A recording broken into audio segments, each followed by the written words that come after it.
What if I told you the AI boom didn't start with ChatGPT?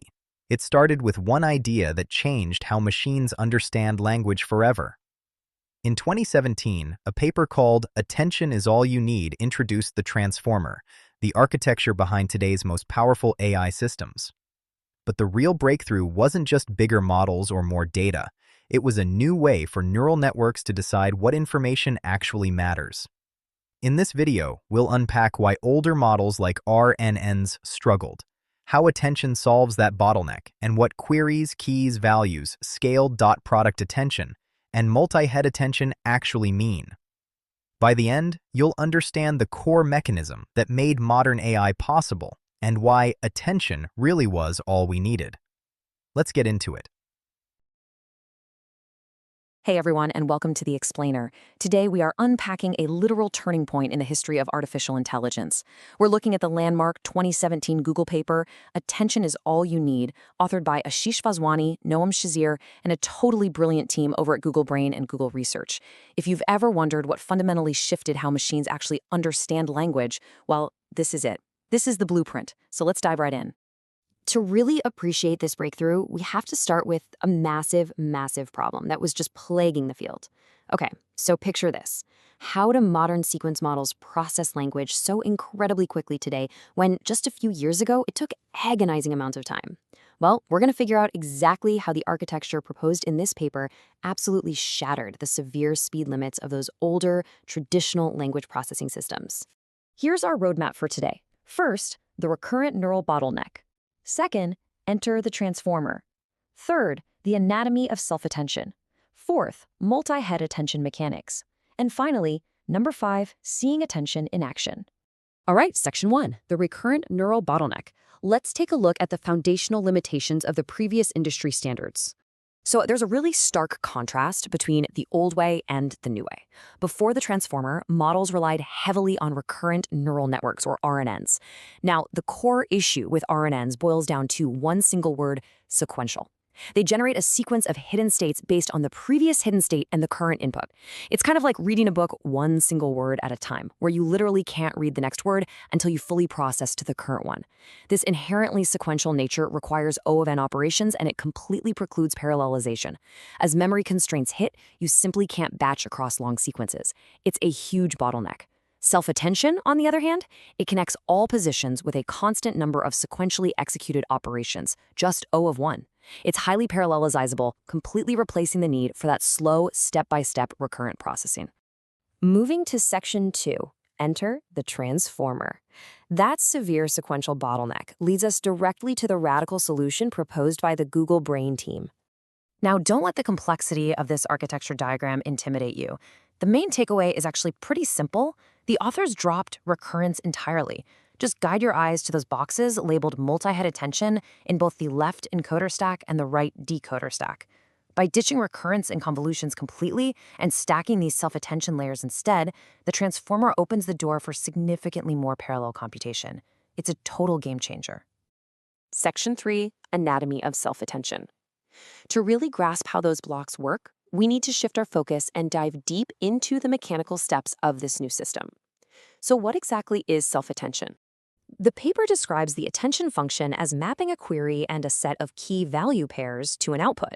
So first up, let's look at queries, which are packed into a matrix called Q. You can think of a query vector as a representation of what a specific word in the sequence is currently looking for, context-wise. It's basically the active search taking place right inside the network. Next, we have the keys, which are packed into matrix K. The key vector represents the labels or the tags that other words in the sequence are offering up. The system checks this key against the query to determine their compatibility. Basically, it's asking, hey, does the label of this word match what my query is currently searching for? And finally, the values. Think of this whole thing like searching a library. The query is what you type into the search bar, the keys are the book titles sitting on the shelves, and if there is a match, well, the value is the actual text inside the book that you get to take home. It's the real payload of information that gets weighted and extracted to form the final output. So how do these three vectors actually interact? In what the authors call scaled dot product attention, Q, K, and V enter at the bottom. The output is computed as a weighted sum of the values, where the weight assigned to each value is computed by a compatibility function of the query with the corresponding key. Let's break down the exact math happening in those colored blocks. Let's see how this builds, step by step. First, the model computes the dot products of the query with all the keys. But then, step 2 is absolutely crucial. They scale the result by dividing it by the square root of the key dimension. Now, you might be wondering, why do that? Because the author suspected that for really large dimensions, the dot products grow so massively in magnitude that they actually push the softmax function into regions where it has extremely small gradients. That effectively stalls out the entire learning process. Scaling counteracts this problem. Then, step 3 applies that softmax function to get the weights. And finally, step 4 multiplies those weights by the values to get our output. Section 4, multi-head attention mechanics. So what we just covered was a single attention mechanism. But the true genius of the transformer architecture lies in expanding this into a multi-headed beast. Here, we see the multi-head attention block. Instead of just performing a single attention function with full dimensional keys, values, and queries, the authors found it highly beneficial to linearly project the queries, keys, and values multiple times, specifically H times, with different learned linear projections. On each of these projected versions, they performed the scaled dot product attention function completely in parallel. In this specific paper, they employed 8 parallel attention layers, which they simply call heads. So, the million-dollar question: why do this? Why use multi-head attention? Well, when you rely on just a single attention head, the process of averaging those attention-weighted positions actually reduces the effective resolution of the model. It inhibits the model's ability to hold on to different types of information. But by projecting the vectors 8 times and computing them simultaneously, the model can jointly attend to information from different representation subspaces at different positions.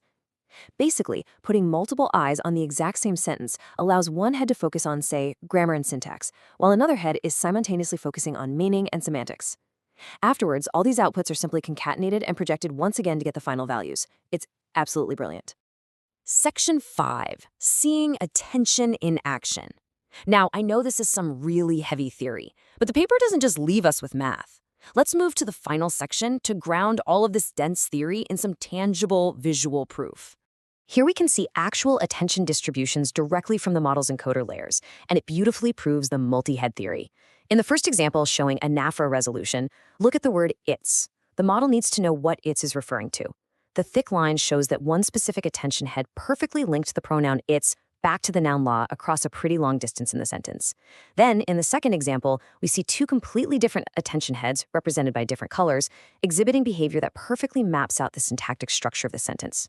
They clearly learn to perform different tasks in parallel, proving that multi-head attention preserves those different representation subspaces just exactly as designed.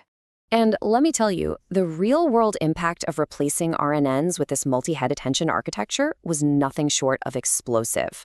The transformer established a brand new state-of-the-art on the English to German translation task, with a BLEU score of 28.4. That beat all existing best results, even massive ensembles. It did the exact same thing for English to French with a score of 41.8. But the really crazy part? Look at the training times. Because it completely eliminated sequential recurrence in favor of parallel self-attention, the base model trained in just 12 hours on 8 GPUs. Even their massive big model trained in only 3.5 days. That is a tiny, tiny fraction of the training costs of the best models from the literature at that time. The authors concluded by stating their excitement for the future of attention-based models, and, well, history certainly proved them right, didn't it? They entirely stripped away complex recurrent networks and proved that self-attention, executed in parallel across multiple heads, was superior in literally every metric. So I want to leave you with this provocative thought to ponder.